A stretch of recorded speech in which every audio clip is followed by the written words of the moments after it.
Sa ngalan ng Ama, ng Anak, at ng Espiritu Santo. Amen. Sumainyo ang Panginoon. At sumayo rin. Mga kapatid, napakaganda at napakabuti ng ating buhay. Pero bakit ba pumapangit ito? Ito ay dahil sa ating masamang pag-iisip. Nagiging masama ang karanasan natin sa buhay dahil palagi tayong nakatingin at nakatuon sa masamang ginagawa ng ibang tao.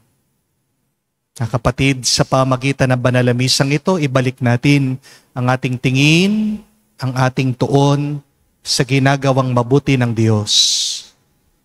Di man nakikita ng ating mga mata, nararamdaman naman ng ating puso, ng Diyos ay nananatiling tapat sa atin, kahit na madalas hindi tayo tapat sa Kanya.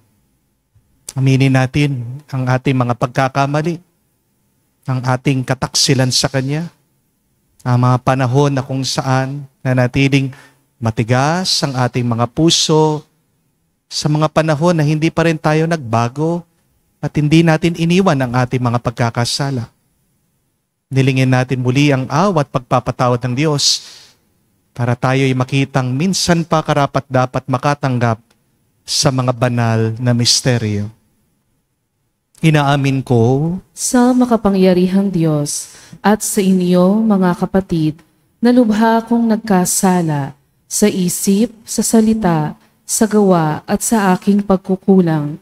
Kaya'y sinasamo ko sa mahal na Birheng Maria, sa lahat ng mga anghel at mga banal, at sa inyo, mga kapatid, na ako'y panalangin sa Panginoong ating Diyos. kaawaan tayo na makapangyarihang Diyos. Patawarin tayo sa ating mga kasalanan. Patnubayan tayo sa buhay na walang hanggan. Amen. Panginoon, kaawaan mo kami. Panginoon, kaawaan mo kami. Kristo, kaawaan mo kami. Kristo, kaawaan mo kami. Panginoon, kaawaan mo kami. Panginoon, kaawaan mo kami. Manalangin tayo. Ama naming makapangyarihan, ang iyo nawang kagandang loob ay manguna at sumubaybay sa aming pamumuhay ngayon at araw-araw, upang kami taguyod sa paninindigang gumawa ng kabutihan sa pamagitan ni Jesucristo kasama ng Espiritu Santo, magpa sa walang hanggan. Amen.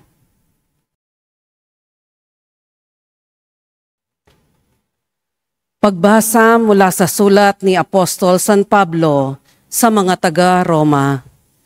Mga kapatid, ngayon nahayag na ang pagpapawalang sala ng Diyos sa mga tao. Ito'y hindi sa pamamagitan ng batas, bagamat ito'y pinatotohanan ng kautusan at ng mga propeta.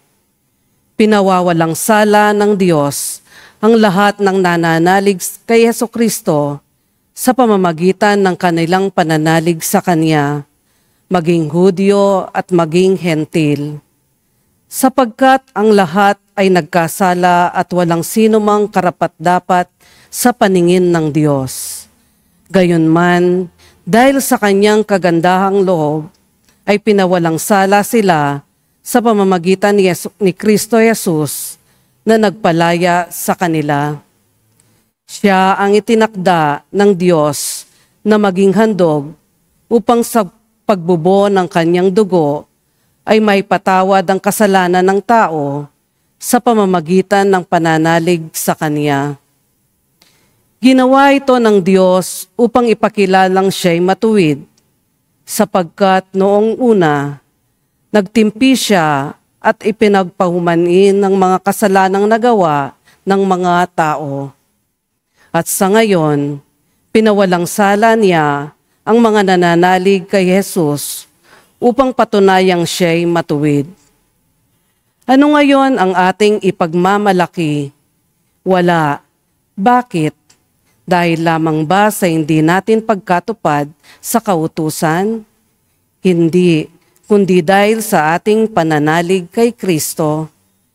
Sapagkat maliwanag na ang tao'y pinawalang sala dahil sa pananalig kay Kristo at hindi sa pagtupad ng kautusan. Ang Diyos ba'y Diyos lamang ng mga Hudyo? Hindi ba Diyos din siya ng mga hentil? Oo, sapagkat siya'y Diyos ng lahat. Yamang isa ang Diyos.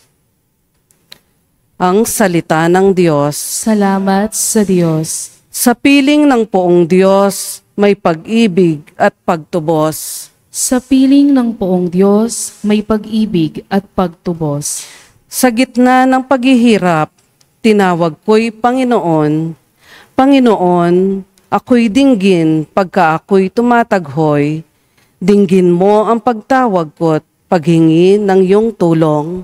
Sa piling ng poong Diyos, may pag-ibig at pagtubos. Kung ikaw ay may talaan nitong aming kasalanan, lahat kami ay tatanggap ng hatol mong nakalaan. Ngunit iyong pinatawad kasalanan ay nilimot. Pinatawad mo nga kami upang sa iyo'y matakot. Sa piling ng poong Diyos, may pag-ibig at pagtubos. Sabi ka kung naghihintay sa tulong mo, Panginoon, sapagkat ako'y may tiwala sa pangako mong pagtulong. Yaring aking pananabik, Panginoon, ay higit pa sa serenong naghihintay ng pagsapit ng umaga. Sa piling ng poong Diyos, may pag-ibig at pagtubos.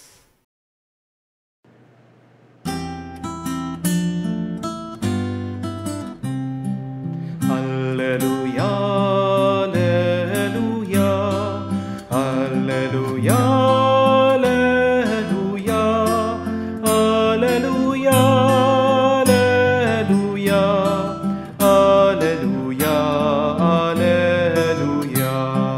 alleluia, alleluia, alleluia, alleluia, alleluia. Ikaw, O Kristo, ang daan, ang katotohanan at buhay, patungo sa amang mahal.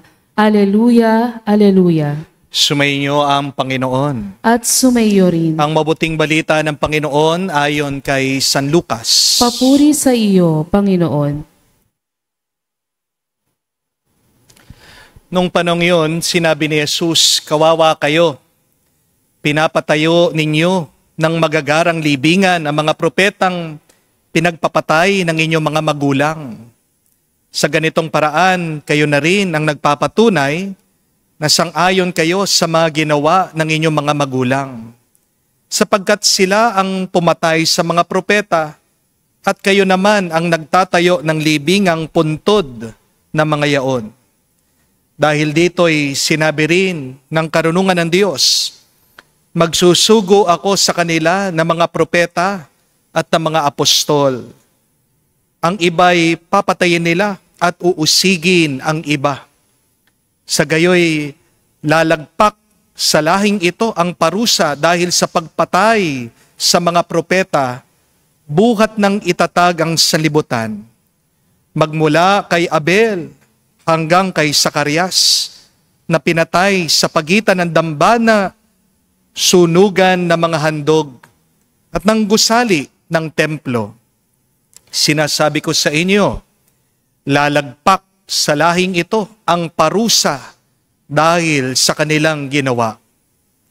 Kawawa kayo, mga dalubhasa sa kautusan, sapagkat inalis ninyo ang susi ng karunungan. Ayaw ninyong magsipasok, hinahadlangan pa ninyo ang mga nagnanais pumasok. At umalis si Jesus sa bahay na iyon. Mula noon, tinuligsa na siya na mga eskrib at mga pariseo at pinagtatanong tungkol sa maraming bagay upang masilo siya sa kanyang pananalita. Mga kapatid, ang mabuting balita ng ating Panginoon. Pinupuri ka namin, Panginoong Hesukristo. Magandang araw po muli sa inyong lahat.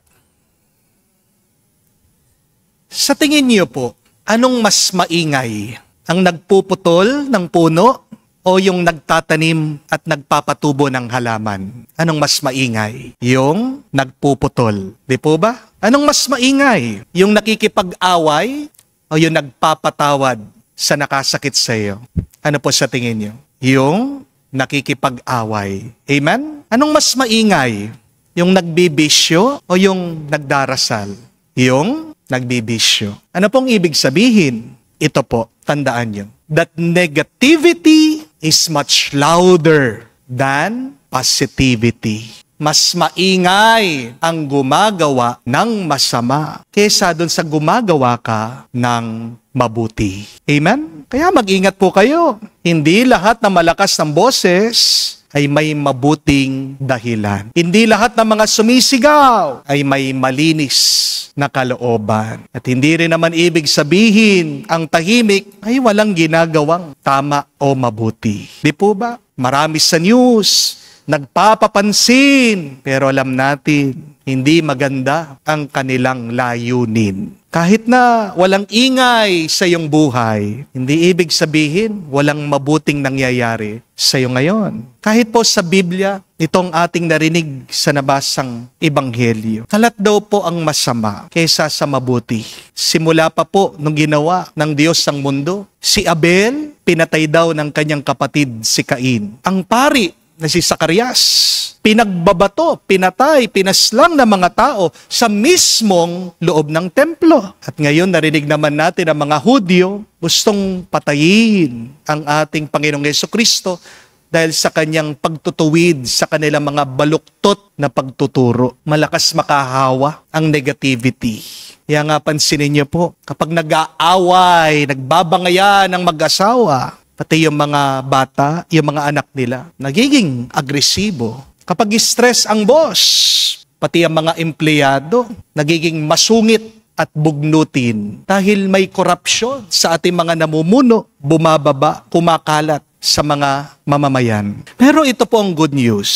Kahit na maingay at kalat ang masama, mas makapangyarihan pa rin ang mabuti kahit na tahimik ito. Silence does not mean weakness. May kapangyarihan ang iyong buhay kahit na tahimik ito, basta't ginagawa mong mabuti, basta't ginagawa mo ang kagustuhan ng Diyos. Kasi kahit na maingay ang iyong buhay, kung masama naman ang iyong ginagawa, may naghihintay na kaparusahan at kapahamakan sa iyo. Bandang huli, magbabayad pa rin ang mga gumagawa ng masama. Amen? So remember that, my dear friends, positivity is much more powerful even if it is silent. Kaya nga po ang tanong, how can we stay positive in a negative world? How can we spread positivity to other people in a very negative world? Tandaan po natin ito. Ang ABC of positivity. First, letter A. Affirm yourself every day. A. Affirm yourself every day. Letter A also means attach yourself to God always. Pansin niyo po ito. Araw-araw, kinakausap natin ang ating mga sarili. Di po ba? Kapag wala kang kausap, meron kang mga naririnig na salita sa iyong isip, sa iyong puso, damdamin. Harinawa, mas malakas yung mabuting boses, mabuting tinig, kaysa dun sa masama. Ang kaaway natin madalas ay hindi naman yung ibang tao. Ang talagang kaaway natin sa buhay na ito ay ang ating sarili. Amen? Remember that. Your greatest enemy is not other people. It is you. The voices inside of your head. Kapatid, huwag mong ida-down ang iyong sarili. Ang number one na dapat kasangga mo, kakampi mo, ay ang sarili mo. Di po ba? Maraming mga tao naiinggit sa'yo, ayaw ka, naiinis sa'yo, pagtataksilan ka, magiging masama sa'yo. Normal lang yan. Hayaan mo sila. Sa tang mahalaga, payapa ka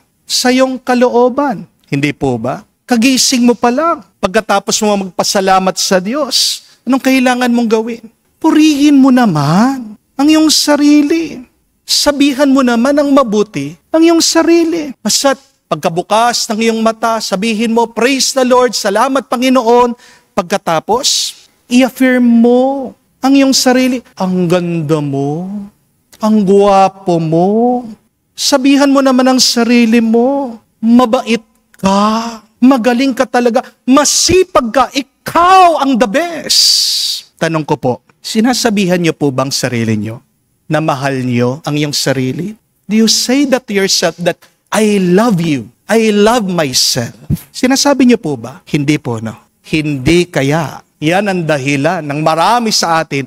Bakit nadidepress tayo? Bakit nalulungkot tayo? Kasi naghahanap ka, hinahabol mo ang compliment, affirmation ng ibang tao, pero kung mismo, hindi mo ma-appreciate ang sarili mo. Di po ba? Ang una dapat mag-appreciate sa iyong sarili ay ikaw. Di po ba? Hindi mo mapipilit ang ibang tao na gustuhin ka. Pero mapipili mo na gustuhin mo ang iyong sarili. Amen? Suriin niyo po ang inyong sarili. Kapag sumasagi mga negatibong thoughts, ideas sa iyo, palitan mo ng positibong salita. At para maging mas mabuti ngayong naiisip ng kailangan nating gawin, di lang magdasal, kung hindi ang palaging makinig sa salita ng Diyos. Amen? That is why the second letter A is we need to attach ourselves to God.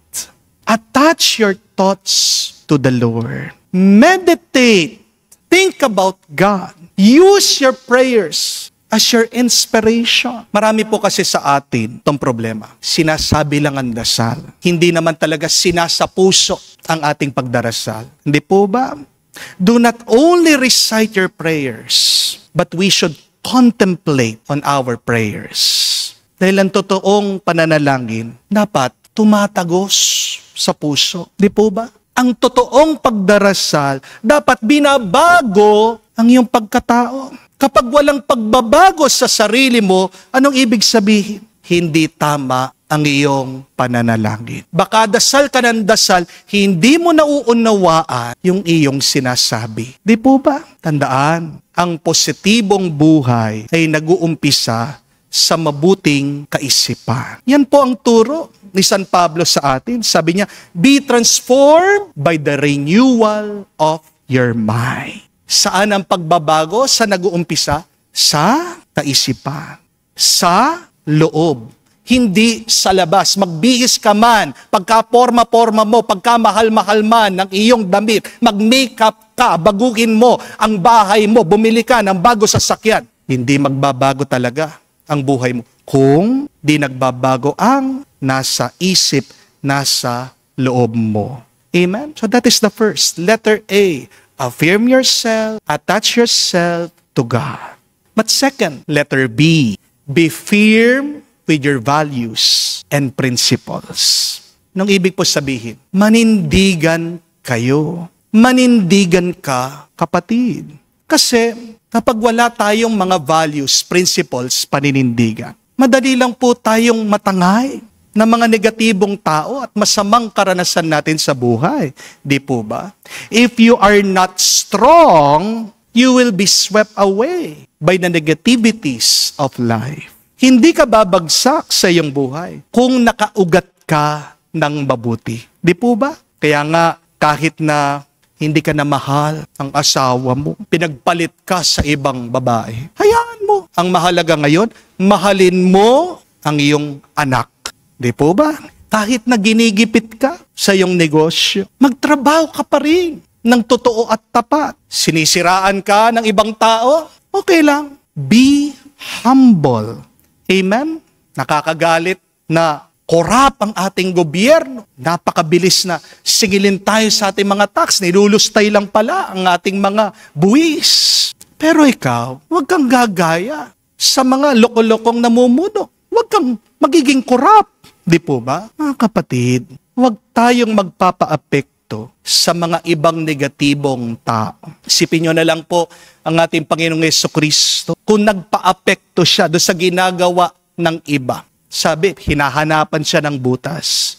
Kung nalungkot siya, kung tumigil siya doon sa kanyang misyon, di sana hindi tayo naligtas. Bakit nagpatuloy ang ating Panginoon kahit na napakaraming mga taong humahadlang sa Kanya? Kasi malinaw sa Kanya ang Kanyang dahilan. Malinaw sa Kanya ang Kanyang layunin. May paninindigan siya. As I have said this many times, decisions are easy when your values are clear. Ulitin ko po yun. Decisions are easy when values are clear. Yan nga yung marami sa inyo, palaging nagme-message sa akin ng mga problema nila, Father, anong gagawin ko? Father! Bago mo tanong kung anong gagawin mo, tanong mo muna sa sarili mo, ano ba ang pinaniniwalaan mo? Ano ba ang katayuan mo? Ano bang pinaglalaban mo? Ano bang values mo? Ano bang prinsipyo mo sa buhay? Kasi madali pong gumawa ng desisyon. Pero ang tanong, yung bang desisyon na yan, nakaugat dun sa talagang gusto mo sa buhay? Pinagdadasal ko po, hindi nyo makalimutan ang tunay na dahilan bakit ikaw ay nagpapatuloy, bakit ikaw ay lumalaban pa rin sa buhay. Sana maging klaro sa iyo, bakit mo ginagawa yung mga bagay na ginagawa mo? Sana kagising mo pa lang, maalaala mo bakit ka bumabangon. Amen? Kasi meron pong katotohanan, hindi lahat ng nagigising ay bumabangon. Marami sa atin gising, pero anong karanasan nila? Nagmumukmuk, nagrereklamo, nagdadabog. Kapag malungkot ka sa buhay, isa lang ibig sabihin, hindi malinaw sa iyo bakit buhay ka. Amen? Dahil pag malinaw sa iyo anong dahilan mo, mahirap man ang buhay, marami man problema, meron ka man pagsubok na pinagdadaanan, dadaanan mo lang yan, magpapatuloy ka. Kasi alam mo kung saan ka papunta. Amen? I pray that your principles, your values are so strong that you can also be strong in the face of your oppositions. Third and last, to be positive, letter C, cut off from negative people. C, cut off from negative people. Hindi ka talaga magiging positibo at mabuti kung palagi kang nakadikit at nakalapit sa mga masasama at negatibong tao. Detach yourself from them. Put a distance between you and the negative person. Kasi kung nakaugnay ka pa rin, apektado ka pa rin. Di po ba?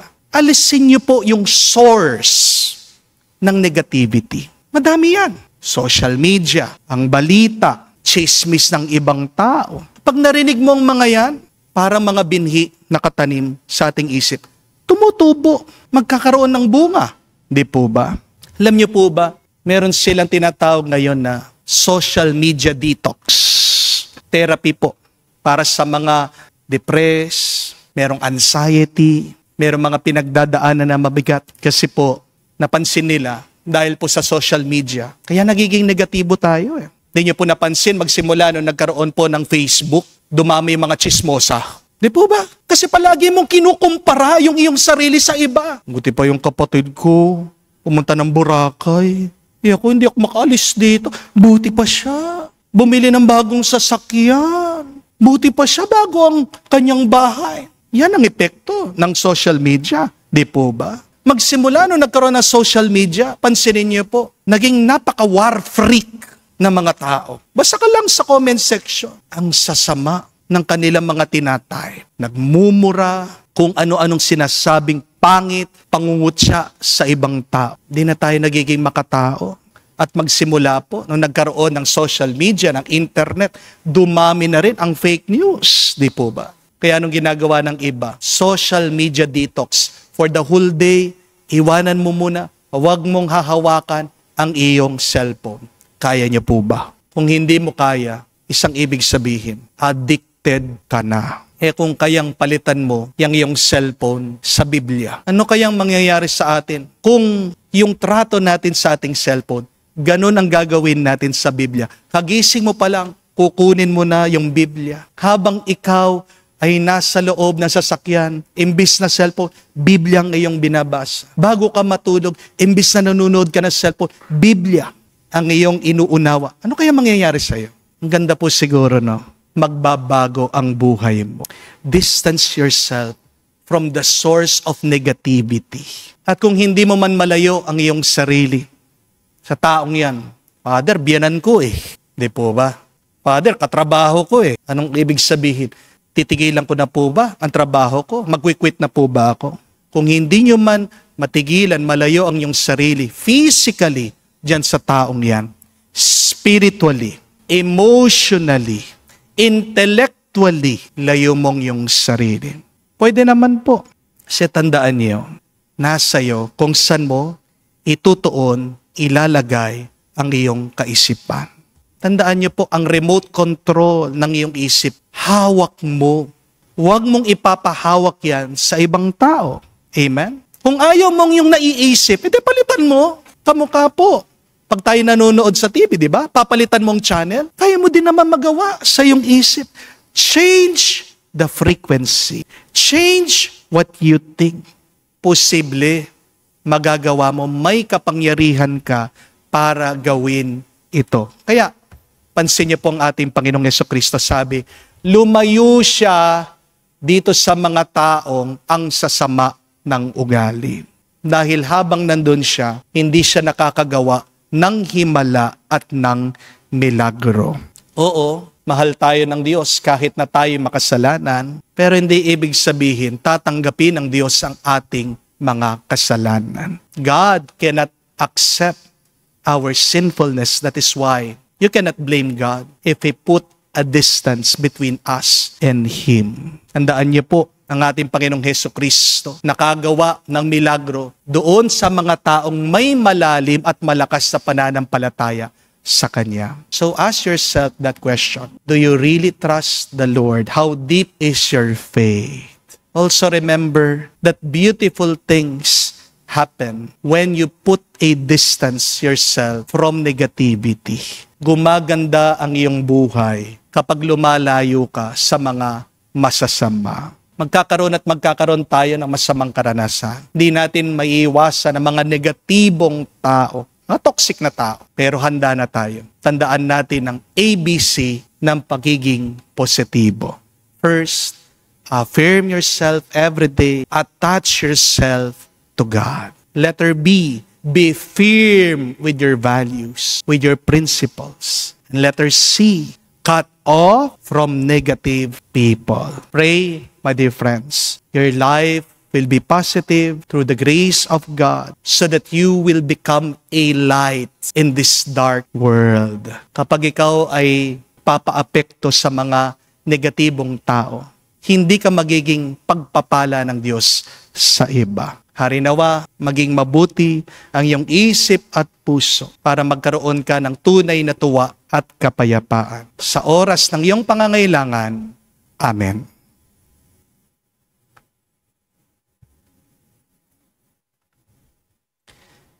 Hilingin po natin ngayon sa Diyos na maging makatotohanan tayo sa ating mga gawain at ating sabihin, Panginoon, dinggin mo kami. Panginoon, dinggin mo kami.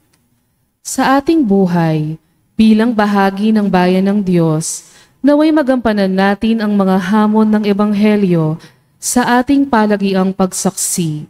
Manalangin tayo sa Panginoon. Panginoon, dinggin mo kami. Atin nawang maiwasang gawin ang mga bagay na nakikiayon o pagpapakitang tao lamang. Manalangin tayo sa Panginoon. Panginoon, dinggin mo kami. Yaong mga pinanghihinaan ng loob dahil sa ating hindi naging magandang ugali at pakikitungo, naway manumbalik sa pagsisimba sa pamamagitan ng ating pagbabalik loob at pagbabagong buhay. Manalangin tayo sa Panginoon. Panginoon, dinggin mo kami. Sa katahimikan po ng ating puso, banggitin natin, sabihin natin sa Diyos ang ating mga personal na pangangailangan. Ama, tulungan mo kaming sumamba sa iyo na may totoong puso upang makalapit kami sa iyo sa espiritu at katotohanan. Hinihiling namin ito sa pamagitan ni Kristo, aming Panginoon. Amen.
Manalangin kayo mga kapatid, para ang ating mga paghahain ay kalugdan ng Diyos, amang makapangyarihan. Tanggapin nawa ng Panginoon itong paghahain sa iyong mga kamay, sa kapurihan niya at karangalan, sa ating kapakinabangan at sa buong sambayanan niyang banal. Ama naming lumikha, tanggapin mo ang aming mga panalangin na sumasaliw sa aming paghahain upang sa ginaganap naming pagdiriwang, kami makatawid sa kalwalhatian sa pamamagitan ni Jesucristo kasama ng Espiritu Santo, magpa sa walang hanggan. Amen. Sumainyo ang Panginoon. At sumaiyo rin. Itaas sa Diyos sa inyong mga puso at diwa. Itinaas na namin sa Panginoon. Pasalamatan natin ang Panginoong ating Diyos. Marapat na siya ay pasalamatan. Ama naming makapangyarihan, tunay nga marapat ikaw ang aming pasalamatan. Pinagbibigyan mong ito'y aming maihayag, kahit na ito'y walang anuman maidaragdag. Sa kadakilaan sa iyo ay likas. Sa pagpupuri namin ang nakikinabang. Kami rin iyong pinakikiharapan sa pamagitan ng iyong anak na minamahal. Kaya kaisa na manghel nagsisiawit ng papuri sa iyo. Nang walang humpay sa kalangitan, kami nagbubunyi sa iyong kadakilaan.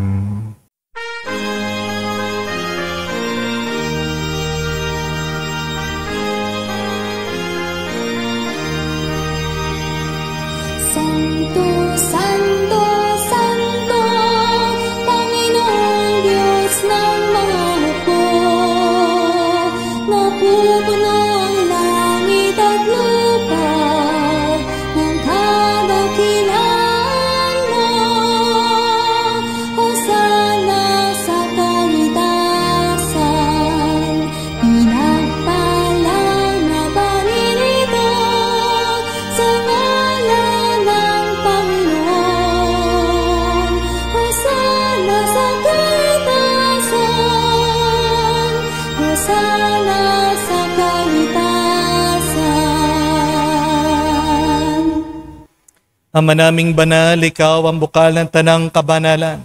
Kaya't sa pamagitan ng iyong Espiritu, gawin mong banal ang mga kaloob na ito, upang para sa amin maging katawan at dugo ng aming Panginoong Hesu Kristo. Bago niya pinagtiis ang kusang loob na maging handog, hinawakan niyang tinapay, pinasalamatan kanya, pinaghati-hati niya iyon, inabot sa kanya malagad at sinabi, "Tanggapin ninyong lahat ito at kanin. Ito ang aking katawan na ihahandog para sa inyo."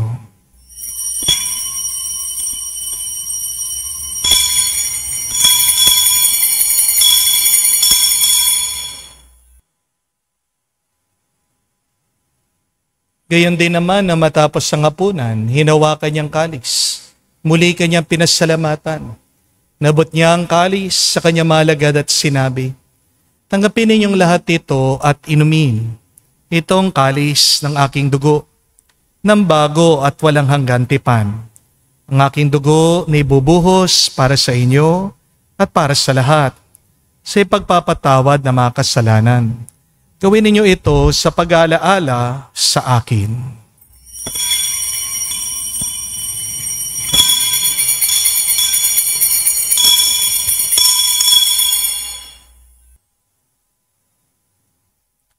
Ang misteryo ng pananampalataya.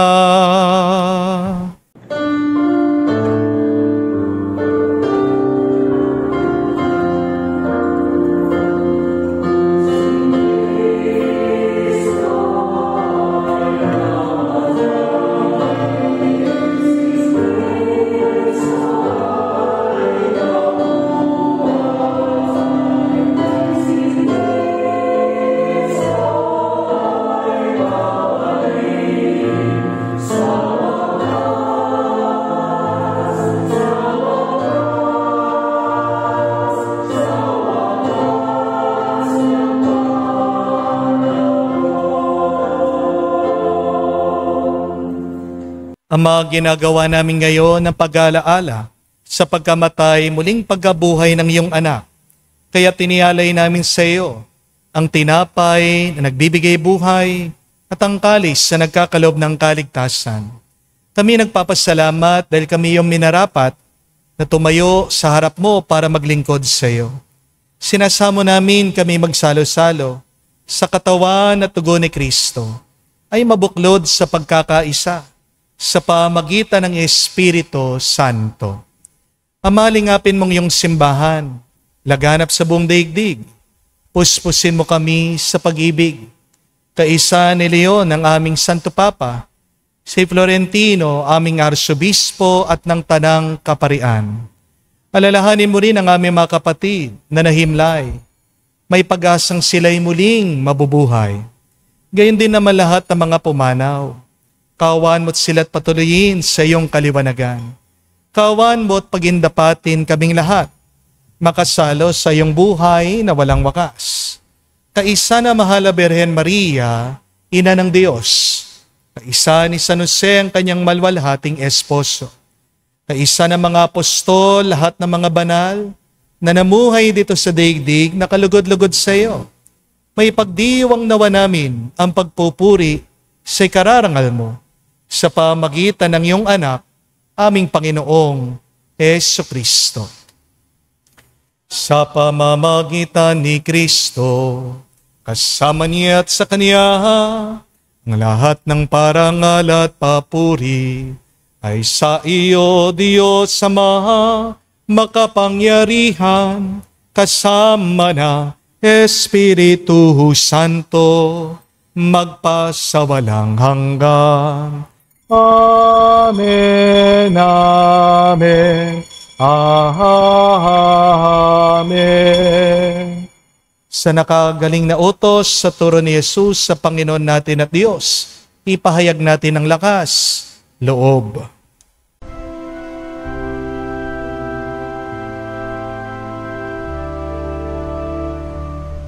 Ama namin, sumasalangit ka, sambahin ang ngalan mo, mapasa amin ang kaharian mo, sundin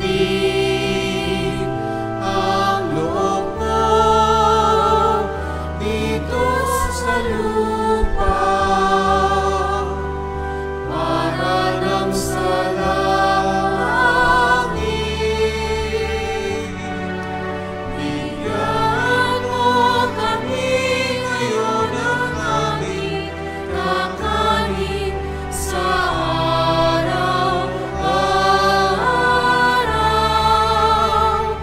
at patawarin mo kami sa aming mga sala, para ng pagpapatawad namin sa nagkakasala sa amin. At huwag mo kaming ipahintulot sa tukso, at iadya mo kami sa lahat ng masama. Hinihiling namin kami adya sa lahat ng masama, pagkalooban ng kapayapaan araw-araw, ligtas sa kasalanan, ilayo sa lahat ng kapamakan, samantalang aming pinanabikan ang dakilang araw ng pagpapahayag ng tagapagligtas naming si Jesucristo. Sapagkat iyo ang kaharian at ang kapangyarihan at ang kapurihan magpakailanman. Amen. Panginoong Jesucristo, sinabi mo sa mga apostol, kapayapaan ang iniwan ko sa inyo. Ang aking kapayapaan binibigay ko sa inyo. Tunghayan mo ang aming pananampalataya at huwag ang aming pagkakasala. Pagkalooban mo kami ng kapayapaan at pagkakaisa ayon sa iyong kalooban, kasama ng Espiritu Santo, magpa sa walang hanggan. Amen. Kapayapaan ng Panginoon ay laging sumainyo. At sumaiyo rin. Bigayan po tayo ngayon ng kapayapaan sa bawat isa. Isuyo po. Kapayapaan po sa inyong lahat. Kordero ng Diyos,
Mga kapatid, naririto ang ating Panginoong Jesucristo, ang Kordero ng Diyos. Siya nag-aalis sa mga kasalanan ng sanlibutan. Mapalad tayong lumalapit sa piging ng Kordero. Panginoon, hindi ako karapat-dapat na magpatuloy sa iyo, ngunit sa isang salita mo lamang ay gagaling na ako.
Manalangin tayo. Ama naming mapagmahal, ngayon kami yung pinapakinabangan sa katawan at tugong banal. Niluluhog namin sa dakila mong kabutihan sa tanan, na kami gawin mong kasalo sa iyong buhay. Sa pamagitan ni Jesucristo, kasama ng Espiritu Santo, magpa sa walang hanggan. Amen. Maraming salamat po sa ating mga bisita na dumalo sa ating banal na misa ngayong araw. Palakpakan po natin ang bawat isa dito. Thank you very much po. At ganyan din po sa ating mga online daily mass goers. Po ay nagpapasalamat sa inyong walang sawang suporta sa mga nagdo-donate po para sa ating mga earthquake victims. At umabot na po sa mahigit na 600,000 yung po mga nagbigay, no, na maitutulong po natin sa mga iba't ibang dako dito sa Pilipinas na nasalanta po ng nakaraang lindol. No? I keep on praying that the Lord would continue to bless you and to keep you. No? Na ibalik po ng Diyos, siksik, liglig, umaapaw yung inyong tulong. Kung kayo man po ay nalulungkot, huwag niyo pong kalimutan itong ABC ng pagiging positibo. Ang pagkakaroon ng mabuting isip at puso. Letter A, affirm yourself always. Attach yourself to God. But secondly, letter B, be firm in your values. Be firm in your principles. Pag malinaw sa iyo ang dahilan, magiging magaan ang iyong pagdaan sa mga problema mo sa buhay. But letter C, cut off from negative people. Kahit na mabuting iyong layunin, maganda ang iyong plano at panaginip, kapag merong tao na negatibo, masama, sisirain nila ang diskarte mo. Sasama ang iyong loob. Apektado tayo sa mga taong kasama natin o nakalapit sa atin. Hindi po masama lumayo-layo sa mga taong masasama. Kaya para po sa ating assignment ngayong araw, subukan nyo naman po na sabihan ang iyong sarili, I love you. Please, no? Sabihan nyo unang-una ang iyong sarili, mahal kita. I love you. Paano ka makakapagmahal sa iba kung hindi mo alam mahalin ang iyong sarili? Di po ba? Huwag mong ipapahawak ang remote control ng iyong isip sa ibang tao. Huwag mo din ibibigay ang susi ng iyong buhay sa ibang tao. Maaaring pwede mong ibigay yan sa Diyos. Pero gusto din ng Diyos na malaya tayo sa ating pagmamahal sa Kanya. Kaya nga, para tayo ay mapuno ng panibagong lakas, kailangan unahin nating mahalin ang ating sarili. Yan po ulit-ulitin nyo. Sabihin, I love myself, I love you. Pasalamatan mong yung sarili. Dahil sa gitna ng mga problema mo sa iyong buhay, lumalaban ka pa rin. So, affirm yourself, attach yourself to God always. And you will be positive always in your life. Sumainyo ang Panginoon. At sumayo rin. At kayo basbasa ng Diyos makapangyarihan sa lahat. Sa ngalan ng Ama, ng Anak, ng Espiritu Santo. Amen. Ang ating misa'y natapos na. Pumayo kayo sa kapayapaan ni Kristo.